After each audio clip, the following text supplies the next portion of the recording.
नमस्कार सर्वांना. तर आत्ता वाजलेले होते रात्रीचे 8 वाजले होते आणि आम्ही बाहेर निघालो होतो. थोडं काम होतं तर. आणि हे बघा, इथे तुळजाभवानीचं एक मंदिर आहे. तर इथे भरपूर मोठी जत्रा भरते आणि हे मंदिर आहे ते आम्ही इथं पहिल्या दिवशीच येऊन गेलो आणि अगदी 2 मिनटात आमचं दर्शन झालं. म्हणजे कोणीच नव्हतं तेव्हा, कारण की पाऊस वगैरे होता तेव्हा. आणि म्हणजे रात्रीचे उशीर झाला होता, 10 वाजता, रात्रीचे 10 वाजता येऊन गेलो होतो आम्ही. तर बघा किती मोठी जत्रा आहे.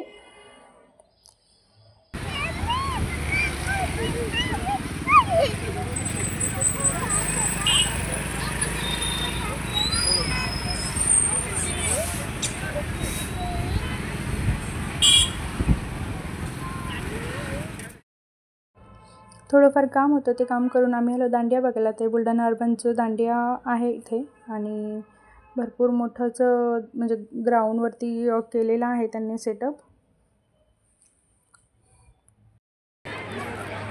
आमच्या बीसीसीआय बुलढाणा नगरपालिका अध्यक्षा ट्रस्टच्या अध्यक्षा गोवंत दिवसभर उपस्थित आहेत.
तर आजचा ब्लॉग एवढंच होता. तर चला भेटूया नेक्स्ट ब्लॉगमध्ये.